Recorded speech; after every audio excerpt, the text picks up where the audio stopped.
On 27th of November 2025, যোনটো last Thursday, মই মোৰ দেউতাক হেৰুৱাইছোঁ. I lost my father. কেনেকৈ মই কওঁ, মোৰ দেউতাই একো বাইক চলাই থকা নাছিলে, একো স্কুটি চলাই ৰং চাইডেৰে আহি থকা নাছিলে, বা গাড়ী চলাই থকা নাছিলে, বা ফোনত কথা পাতি ৰাস্তাৰ এনেকৈ মাজেদি খোজকাঢ়ি থকা নাছিলে. মোৰ দেউতাই গৈছিলে কেৱল মৰ্ণিং ৱাক কৰিবলৈ. ইনফেক্ট দেউতাই ফোন সেইদিনাখন ঘৰত এৰি থৈ গৈছে. মোৰ দেউতা অনলি 56 years হৈছিলে. তেওঁ এজন ৱেল ন'ন ছাকচেছফুল বিজনেছমেন আছিলে আৰু বহুত হেল্থ কনচিয়াছ আছিলে. কেতিয়াও বাহিৰৰ বস্তু নাখাইছিলে আৰু আমাক খালেও গালি চালি পাৰিছিলে. দেউতাই বহুত হেল্থ কনচিয়াছ. ইনফেক্ট দেউতাৰ একো বেমাৰ আজাৰো নাছিলে তেনেকুৱা. মোৰ দেউতাই একেবাৰে যাবলগীয়া মানুহ নাছিলে.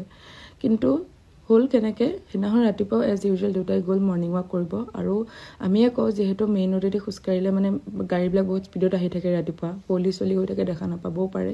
সেইকাৰণে আমি দেউতাক এনেকৈ পাৰ্ক চাৰ্ক ল'বলৈ কৈছিলোঁ. চ' দেউতাই নামঘৰ পথেদি, পাঞ্জাবাৰী নামঘৰ পথেদি এনেকৈ সোমাই তেনেকৈ বাঘৰবাৰী ৰোড হৈ পেলাই এনেকৈ ওলাই আহে. তো সেইদিনাখনো এজ ইউজুৱেল তেনেকৈ গৈছে ছেইম ৰোড গৈ পেলাই এই জাষ্ট হেপী কিডছ মণ্টেছৰী স্কুল বুলি এখন আছে, পাইছে আৰু সেইখিনি তাতে এখন অভাৰ স্পীড ডাম্পাৰে আহি দেউতাক খুন্দা মাৰিছে পিছফালৰ পৰা. ইমান সৰু ৰাস্তা দেই, ইমান সৰু ৰাস্তা এটাত ইমান অভাৰ স্পীড ডাম্পাৰ আহিছে, আহি পেলাই দেউতাক খুন্দা মাৰিছে. দেউতা গাৰ ওপৰেদি উঠি গুচি গৈছে, ডাইৰেক্ট পলাইছে গাড়ীখন.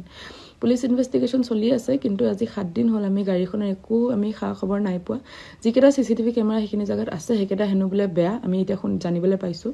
তো এতিয়া মানুহৰ ঘৰত থকা CCTV কেমেৰা বেছি ভালকৈ কাম কৰে, কিন্তু এতিয়া আমাৰ চৰকাৰী CCTV কেমেৰাবিলাক বেয়া হৈ থাকে, য'ত নেকি এতিয়া আমি আমাৰ দেউতাৰ গাড়ীখনৰ একো খা খবৰ আমি নাপালোঁ. কথাটো হ'ল যে এনেকুৱা ডাম্পাৰৰ কেছটো গুৱাহাটীত হৈয়ে থাকে, হয়নে? হৈ থাকে, কমন হৈ গৈছে আজিকালি. এই মানুহ মানে কুকুৰ মেকুৰী মাৰা নিচিনাকৈ ডাম্পাৰে মানুহক মহতিয়াই থৈ গুচি যায়, পলাই যায়. ইমান অভাৰ স্পীড ডাম্পাৰ, ইমান অভদ্ৰামীকৈ চলোৱা ডাম্পাৰৰ এগেইনষ্টত একো একশ্যন লোৱা নাযায়. মানুহবিলাক এনেকৈ এক্সিডেণ্টেল কেছ বুলি ডিছমিছ হৈ যায়.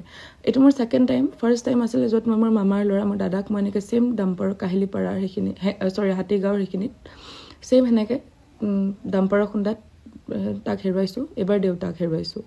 চ' এতিয়া কথাটো হ'ল যে মোৰ দেউতাই জীৱনটোত বহুত গাড়ী মটৰ চলাইছে. ৰাতি 2টা বজাত গাড়ী লৈ গ'লেও আমি ভয় নাখাওঁ, মানে ইমান মানুহজন কেয়াৰফুল থাকে. কিন্তু এইবাৰ কেৱল মৰ্ণিং ৱাক কৰিব গ'লেও এতিয়া মানুহ ছেফ নাই, একো একশ্যনটো লোৱা নাযায়. এইবিলাক ডাম্পাৰবিলাক হৈয়ে থাকে, মানুহে আজি কমনলি লৈছে.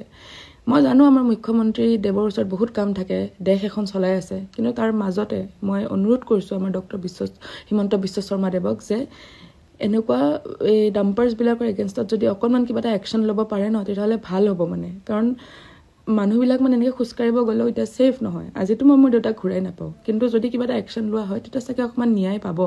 নহ'লে আমাৰ নিচিনা কমন মানুহবিলাকৰ ভোটটোৰ বাহিৰে একো ভেলু নোহোৱা হৈ গৈছে.